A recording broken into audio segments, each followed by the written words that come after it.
Il existe une forme de communication que peu d'hommes maîtrisent vraiment. Ce n'est pas ce qu'elle dit, ce n'est même pas ce qu'elle ne dit pas. C'est ce que son corps accepte ou refuse de manière si subtile que la plupart des interactions passent inaperçues. Vous avez probablement déjà remarqué qu'une même femme peut réagir complètement différemment au toucher selon qui initie le contact. Un geste anodin de votre part peut la faire reculer légèrement, alors qu'exactement le même geste d'un autre homme, elle laisse parfaitement à l'aise. Ou l'inverse, ce n'est pas du hasard. Ce n'est pas non plus une question de chance ou de chimie, mystérieuse. C'est une question de lecture, de compréhension, de savoir décoder un langage que le corps parle bien avant que les mots n'interviennent. Le toucher est probablement le signal le plus honnête qu'une femme puisse envoyer parce que contrairement aux mots qui peuvent être polis, diplomatiques ou simplement bien choisis, le corps ne ment pas. Il réagit à un niveau instinctif bien en dessous de la conscience. Quand une femme accepte qu'un homme touche certaines parties de son corps, elle ne donne pas simplement une permission physique. Elle révèle où elle le situe psychologiquement, à quel niveau de confiance, à quelle proximité émotionnelle. Il y a une zone en particulier, une zone que beaucoup d'hommes ne soupçonnent même pas qui fonctionne comme un indicateur absolu. Quand elle autorise ce contact-là, quelque chose de fondamental a basculé dans sa perception de vous. Voici ce que vous devez savoir. Le cerveau féminin traite le toucher différemment du cerveau masculin. Ce n'est pas une opinion, c'est de la neurobiologie. Quand vous touchez une femme, son cerveau ne se contente pas d'enregistrer le contact physique. Il analyse instantanément plusieurs couches d'informations.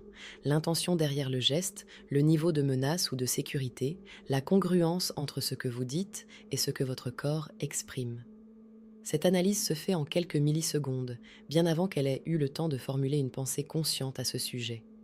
C'est pour ça qu'une femme peut retirer sa main, sans même savoir pourquoi, ou au contraire laisser un contact se prolonger alors qu'elle n'avait pas prévu de le faire. Son système nerveux a déjà pris la décision. Les recherches en neurosciences montrent que les femmes possèdent une sensibilité tactile plus développée que les hommes. Leur peau contient plus de récepteurs sensoriels. Leur cerveau alloue plus de ressources au traitement des informations tactiles, ce qui signifie qu'elle capte des nuances que vous ne percevez même pas. Quand vous touchez son bras, elle ne sent pas juste votre main. Elle sent vous êtes nerveux ou calme, si vous cherchez quelque chose ou si vous êtes simplement présent, si vous testez une réaction ou si le geste est naturel, tout passe par la qualité du toucher. Et voici ce qui change tout. Ce n'est pas seulement l'endroit où vous touchez qui compte, c'est comment vous le faites. Deux hommes peuvent tournant toucher exactement la même zone et provoquer deux réactions radicalement différentes. Le premier peut déclencher un léger retrait, une tension presque invisible. Le second peut créer une décharge, une ouverture, une invitation à aller plus loin. La différence ne vient pas de l'apparence physique, elle vient de l'énergie derrière le geste, de la présence, de la confiance tranquille qui ne cherche pas à forcer quoi que ce soit, mais qui ne s'excuse pas non plus d'exister. Les femmes ressentent comme cette différence au niveau instinctif, et c'est cette perception qui détermine ce qu'elles autorisent ou non. Le corps féminin n'est pas un espace uniforme en termes de permission. Il est divisé en zones hiérarchiques, chacune correspondant à un niveau de confiance différent. Comprendre cette hiérarchie, c'est comprendre où vous en êtes dans sa perception et surtout où vous n'êtes pas encore. Premier niveau, les bras et les épaules. C'est le territoire neutre, la zone publique. Quand une femme accepte que vous touchez son bras ou son épaule dans une conversation, elle vous dit simplement que vous n'êtes pas une menace. Ne confondez pas ça avec de l'attraction. C'est un seuil minimal, une base de départ. Elle observe comment vous gérez cet accès de base avant de décider si vous méritez d'aller plus loin. Ce qui compte ici, c'est moins de fait qu'elle accepte le contact que la manière dont elle y répond. Est-ce qu'elle maintient le contact visuel? Est-ce qu'elle se rapproche légèrement? Ou est-ce qu'elle crée une distance subtile? Ces micro-ajustements vous disent tout. Deuxième niveau, les mains. Les mains sont déjà plus personnelles. C'est un espace d'expression, de création, de connexion. Quand elle vous laisse tenir sa main, même brièvement, elle fait un premier pas vers la vulnérabilité parce que les mains communiquent, elles sont actives. En vous donnant sa main, elle vous remet temporairement un certain contrôle. Elle teste si vous en êtes digne. Observez sa réaction.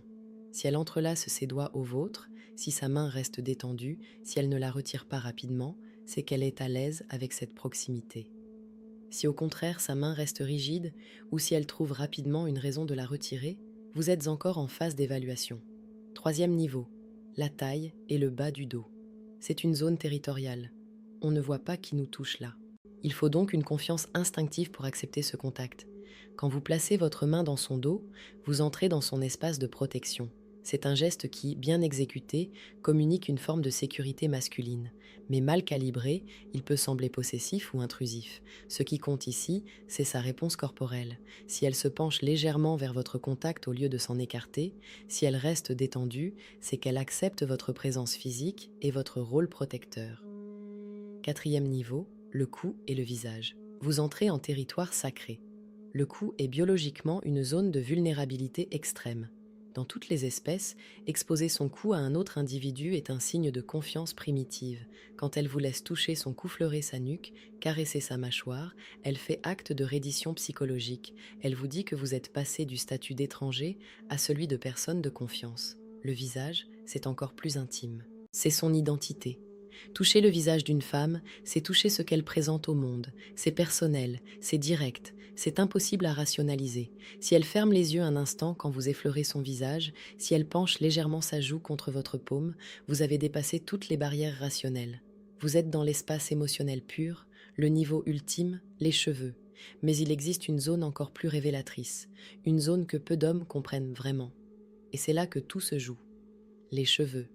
Pour les femmes, les cheveux ne sont pas qu'un élément esthétique, c'est une extension de leur identité, de leur féminité, de leur contrôle sur leur propre image.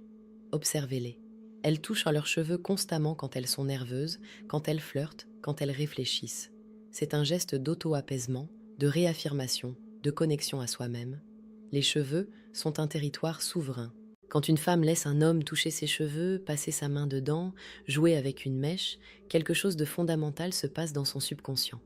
Elle cède le contrôle sur quelque chose qu'elle est normalement la seule à commander. Ce n'est pas rationnel, c'est viscéral. Mais attention, et c'est crucial, ce n'est pas le fait qu'elle accepte le geste qui compte le plus, c'est sa réaction. Si elle ferme les yeux un instant, si elle penche légèrement la tête vers votre main, si elle soupire presque imperceptiblement, si un sourire involontaire apparaît sur son visage, ce ne sont pas des réponses conscientes. C'est son système nerveux qui entre dans un état de sécurité totale. C'est une reddition chimique, une réponse qui vient de bien plus profond que la logique ou la politesse. Vous vous demandez peut-être pourquoi les cheveux en particulier. La réponse se trouve dans la psychologie évolutionnaire et dans la symbolique féminine. Les cheveux ont toujours été associés à la féminité, à la sensualité, à l'identité personnelle. Dans presque toutes les cultures, les cheveux d'une femme portent une signification. Ils sont soignés, protégés, mis en scène. Quand une femme change de coupe, c'est souvent le signe d'un changement intérieur. Quand elle se sent belle, ses cheveux le reflètent. Quand elle est stressée, elle y touche compulsivement. Les cheveux sont un baromètre émotionnel. Alors quand elle permet à un homme de les toucher, elle ne donne pas juste accès à une partie de son corps. Elle lui donne accès à une partie de son identité, à sa vulnérabilité, à son intimité psychologique. Ce geste ne peut pas être faux, il ne peut pas être poli, il ne peut pas être juste amical. Quand une femme laisse un homme toucher ses cheveux avec tendresse et qu'elle répond positivement à ce toucher, elle a déjà franchi toutes les barrières intérieures qui comptent. Ça ne veut pas dire que tout est gagné. Ça ne veut pas dire qu'il n'y a plus rien à construire, mais ça signifie que psychologiquement, émotionnellement, elle vous a placé dans une catégorie très spécifique, celle des hommes en qui elle peut se laisser aller. Maintenant, soyons clairs sur un point essentiel. Si vous approchez le toucher comme une stratégie, vous avez déjà perdu parce que votre intention sera perçue et elle créera exactement l'effet inverse de ce que vous cherchez. Le toucher fonctionne quand il est la conséquence naturelle d'une connexion authentique, quand il n'est pas calculé mais ressenti. Ce que cette carte des zones vous donne, ce n'est pas un plan d'action, c'est un outil de lecture, une façon de comprendre où vous en êtes réellement dans la dynamique avec une femme. Si elle accepte facilement que vous touchiez son bras, mais retire subtilement sa main quand vous essayez de la prendre, vous savez que vous n'êtes pas encore dans sa zone de confiance profonde.